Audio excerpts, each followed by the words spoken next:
Hello guys, आज हम लोग एक नई सीरीज को शुरू करने वाले हैं जो कि बहुत ही जबरदस्त है। उम्मीद है आपको ये बहुत पसंद आएगी। तो एपिसोड की शुरुआत में हमें डीमन एम्परर को दिखाया जाता है जो कि एक पहाड़ के ऊपर खड़ा हुआ होता है और वो कहता है कि फाइनली मैं वहां पहुंच गया जहां पे ह्यूमन वर्ल्ड का गेट है।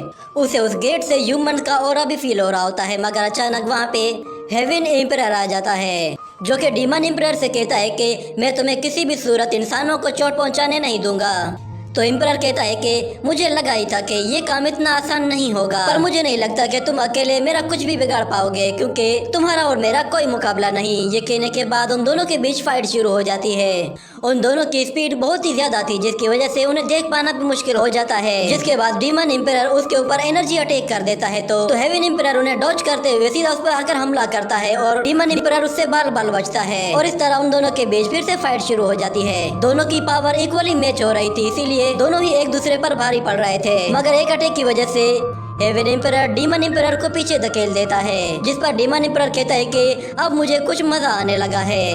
और हेवन एम्परर कहता है मैं तुम्हें किसी भी सूरत इसे क्रॉस करने नहीं दूंगा। ये कहते ही वो उस पे हमला कर देता है, मगर डीमन एम्परर उसे अपने पॉइंट से ही रोक लेता है और उसे अपनी एनर्जी से पीछे धकेल देता है। जिसके बाद हेवन एम्परर उसके ऊपर दोबारा से अपने वेपन से अटैक करता है, जिससे डीमन एम्परर आसानी से अपने आप को बचा लेता है और फिर बहुत ही तेजी से आकर उसे सीधा एक पंच मारता है, जिससे वो बहुत सारे पत्थरों के बीच में से होते हुए दूर चला जाता है। जिसके बाद डीमन एम्परर उसे चारों तरफ से घेर लेता है और उसका गला दबाने लगता है। जिसके बाद वो उसे नीचे फेंक कर उसके ऊपर एनर्जी अटैक करता है, जिसकी वजह से हेवन एम्परर बहुत ही जोर से आके जमीन पे गिरता है।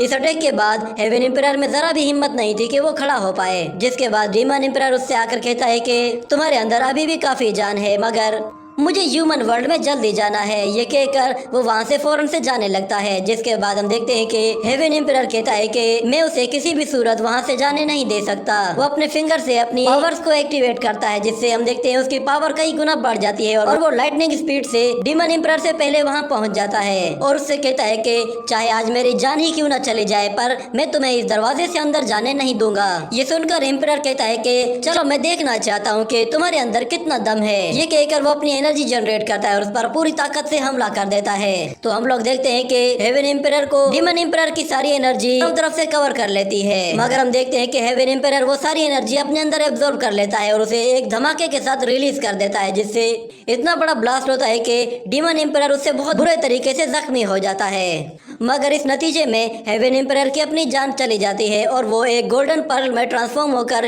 ह्यूमन वर्ल्ड में चला जाता है। जिसके बाद ये सीन यहीं कट होता है। अगले सीन में हम लोग देखते हैं कि जेंग यांग पैलेस में रात का वक्त होता है और एक लड़की अपने कमरे में कल्टीवेशन कर रही होती है। उस लड़की का नाम निंग शुआन होता है। जिसके बाद वो लड़की अचानक से अपनी बॉडी से बहुत ही ज्यादा एनर्जी को रिलीज करती है जो कि आसमान में बहुत ही ऊपर तक जाती है। ये देखने के बाद वहाँ पे एक एल्डर आ जाता है और निंग शुआन से कहता है कि फाइनली तुमने अपनी स्पिरिट बॉडी को एक्टिवेट कर लिया है। और दूसरी तरफ हम देखते हैं कि एक लड़का जिसका नाम ली शेन है वो एल्डर के पास आता है और कहता है कि मास्टर, क्या आपने मुझे किसी काम के लिए बुलाया है? तो एल्डर वो उससे कहता है मेरे पास तुम्हारे लिए एक बहुत ही जरूरी टास्क है। मैं तुम्हें मॉन्स्टर फॉरेस्ट मैं भेज रहा हूँ ताकि तुम मुझे वहाँ से एक खास किस्म की मेडिसिन ला कर दो। लिशियन इसके लिए तैयार हो जाता है और कहता है कि मैं आपको बिल्कुल भी मायूस नहीं करूंगा। तो मास्टर कहता है कि जितना जल्दी हो सके वो स्पिरिचुअल मेडिसिन वापस लेकर आओ और इसके बारे में किसी को पता नहीं चलना चाहिए और न ही तुम्हें रास्ते में किसी के साथ कोई फाइट करनी है। जिसके बाद मास्टर उसे ग्रीन कलर का टोकन देता है और अगले सीन में हमें शीशुई पैलेस को दिखाया जाता है जहाँ पे एक मास्टर अपने डिसाइपल से कहता है कि स्पिरिचुअल बॉडी एक्टिवेट हो चुकी है, तुम लोग जानते हो कि अब तुम दोनों को क्या करना है। वो दोनों ही फौरन से वहाँ से चले जाते हैं। जिसके बाद अगले सीन में हम लोग लूजी को देखते हैं। एक लेडी उससे कहती है कि स्पिरिचुअल बॉडी एक्टिवेट हो गई है, मैं चाहती हूँ कि तुम भी अपना टास्क जल्दी से कंप्लीट कर लो। और फिर हम लोग होंगवी सेक्ट को देखते हैं। वहाँ एक लड़की उस रोशनी को देख लेती है जो कि आसमान में बहुत ही ऊपर जा रही थी और वो भी समझ जाती है कि स्पिरिचुअल बॉडी एक्टिवेट हो गई है और सभी सेट के बीच में जो बैलेंस बरकरार था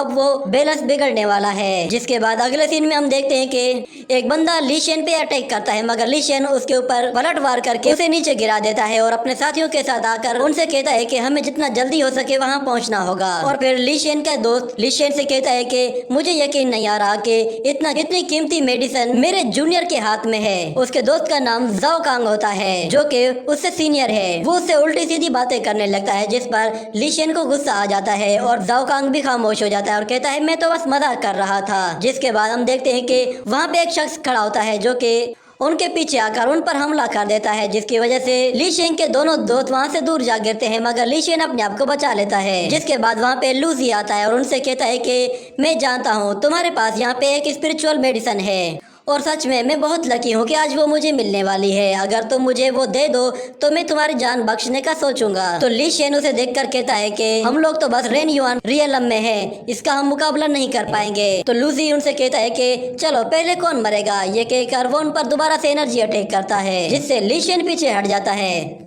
और फिर अपनी सोर्ड लेकर सीधा उसकी तरफ आता है और उस पर एक सीधा अटैक करता है, मगर लूसी अपनी एनर्जी से उसके अटैक को बहुत ही आसानी से ब्लॉक कर देता है। तो ली शेन अपनी स्पीड को और ज्यादा बढ़ा देता है और उस पर अटैक करने की कोशिश करता है, मगर वो उस तक पहुंच भी नहीं पा रहा था। मगर हम देखते हैं कि अचानक ली शेन का एक अटैक उसके फेस के बिल्कुल पास से होकर गुजरता है, जिस पर लूसी गुस्से में आकर उस पर एल्बो से वार करता है और अपनी स्पीड का फायदा उठाकर उसके पैरों पे अटैक करके उसे हवा में ऊपर उछाल देता है। जिसके बाद वो अपने फैन से उस पर बहुत सारे एनर्जी वेव अटैक करता है, जिससे वो उसे उठाकर वहां से दूर फेंक देता है। और फिर जब लूसी जाओ कांग की तरफ देखता है तो जाओ कांग बहुत ज्यादा डर जाता है और वो कहता है कि तुम्हें जो चीज चाहिए वो मेरे पास बिल्कुल भी नहीं है, इसलिए प्लीज मेरी जान बख्श दो। लूसी उसकी तरफ आता है और अपने फैन से उस पर अटैक करने ही वाला होता है कि ली शेन उसे धक्का देकर पीछे हटा देता है और उसे कहता है कि जल्दी से यहाँ से चले जाओ। तो जाओ कांग वहाँ से चला जाता है। जिसके बाद लूसी उससे कहता है कि तुम बहुत ही बेवकूफ हो, तुम्हारा सीनियर तो अपनी जान बचाकर भाग गया। मगर हम देखते हैं कि ली शेन अपनी सोर्ड पावर्स को एक्टिवेट कर देता है और हम देखते हैं वो उसी सोर्ड से मल्टी सोर्ड टेक्निक को यूज करता है और लू शेन पर अटैक कर देता है, मगर लू शेन अपने सामने एक शील्ड क्रिएट कर लेता है, जिससे वो उन सभी सोर्ड्स को रोककर पीछे हटा देता है और अपने फैन से ली शेन पर एक बहुत ही पावरफुल एनर्जी अटैक करता है, जिससे ली शेन वहीं पे बेहाल होकर गिर पड़ता है। इसी के साथ ये एपिसोड यहीं पे खत्म हो जाता है।